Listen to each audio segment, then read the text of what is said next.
Good evening, ladies and gentlemen. Bonsoir, mesdames et messieurs, et bienvenue. Je suis absolument ravie d'être ici encore une fois parmi vous afin d'animer cette soirée, cette magnifique soirée du Prix littéraire Trillium. Welcome to the 2018 edition of the Trillium Book Award. What a delight for me to be back as your MC again this year. First things first, how did you enjoy dinner?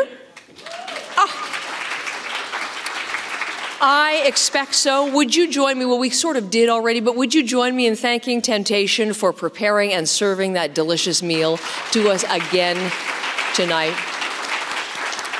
I thought it was fantastic. This may be nitpicking just a bit, but you know, this was the day when recreational marijuana officially became legal in Canada. So, you know, the law received royal assent. You might have had a little pizza on the menu, you know, a few fries, maybe some nachos, you know what I'm saying? Maybe not. Cookies were a nice touch, but anyway, small point. You clearly have different coworkers than I do at CBC. Okay.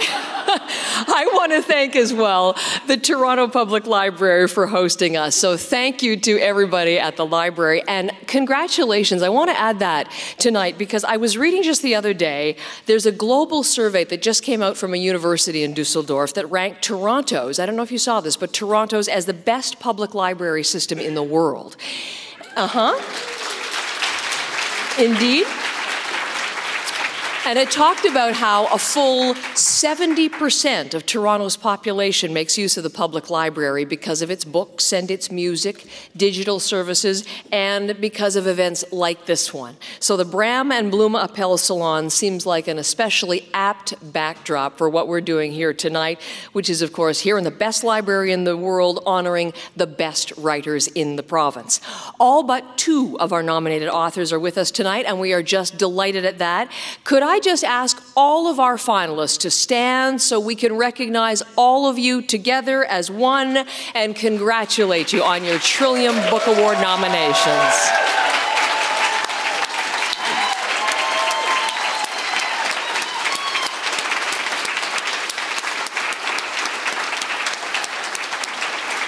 Bravo. And I know how much you've been enjoying these past couple of days. From among that group, that illustrious group, 4 writers are going to join the company of previous distinguished Trillium winners, Monroe, Atwood, Paré, Lascelles, Clark, Ondaatje. You know, I was in London, England last week in my favorite bookstore in Marylebone, you may know it, and right there, prominently displayed, were signed copies of Michael Ondaatje's latest novel, which is called Warlight. And I know how popular he is around the world, but I felt this little frisson of pride that here he was, a Canadian author, an Ontario author, being received so well internationally. And then I read, there's Mark Sakamoto, your OMDC chair, when the shortlist for the awards came out, he recounted some very impressive numbers. How Ontario makes up 2/3 of the book publishing sector in Canada, 2/3, with revenues around $1 billion. Strong sales internationally to countries around the world. To which I say, Mark, shh. I mean, if Trump gets wind of that, it won't just be aluminum and steel. There'll be tariffs on adjectives and similes and who knows what else. So, you know, only within the confines of this room can we really boast about what's going on here in Ontario. And tonight, we will, in fact, be loud and proud, and we will celebrate the excellence, the vision, the originality, the audacity of Ontario's authors. La vidéo que vous venez tout juste de regarder est une rétrospective des 30 premières années du Prix littéraire Trillium. Elle illustre une partie, juste une partie de la merveilleuse histoire et de l'esprit littéraire du Prix et des auteurs qui l'ont remporté. There are some other videos you're going to want to check out on your own time. If you want to learn more about our finalists and hear about them in their own words as they talk about their writing and how they got here to be with us tonight, video interviews with all of the authors posted now on OMDC's YouTube channel, which is OMDC Online, and you can watch that same space in just a matter of hours because there will be videos from last night's readings and from this evening as well, so check that out. And en français. français, vous trouverez des entrevues sur vidéo de tous les finalistes affichées sur notre chaîne YouTube. Des vidéos de l'événement d'hier soir et de ce soir aussi seront également affichées dans les prochains jours.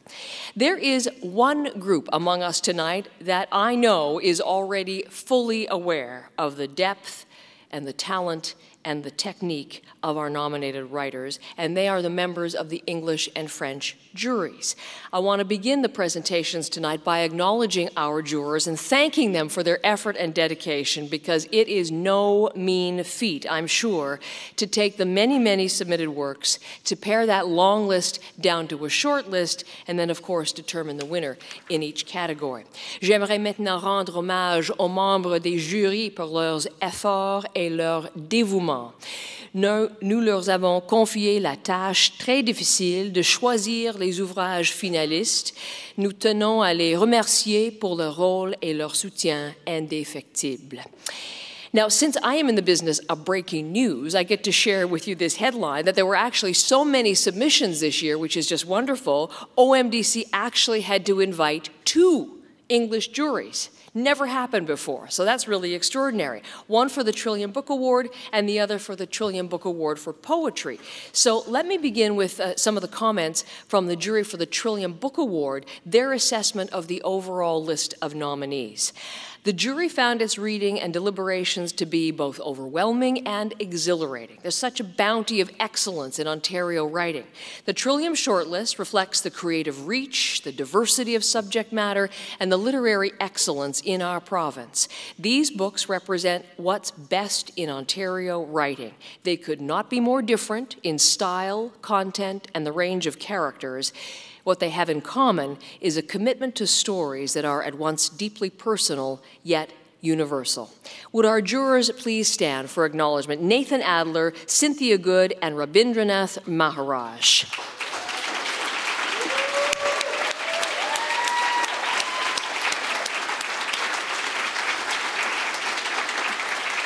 Thank you for your commitment and for the passion with which you determined the finalists and winners this year.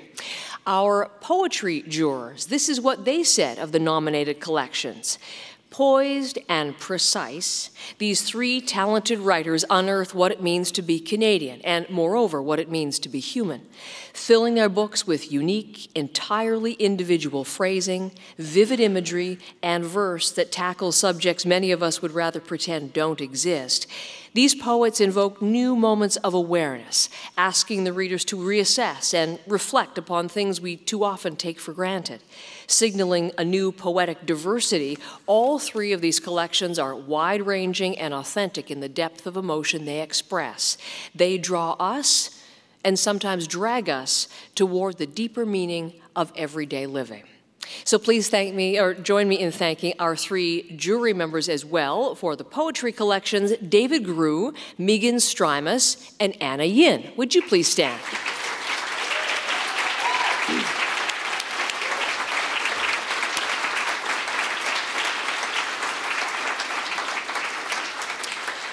Les membres du jury de langue française ont aussi fait leur choix en faisant preuve d'un engagement exceptionnel et d'un grand enthousiasme. Voici ce qu'ils ont déclaré à propos de leur sélection. Cette année encore, les membres du jury ont pu constater que la littérature de l'Ontario français est vigoureuse, attentieuse, diversifiée et bien de son temps.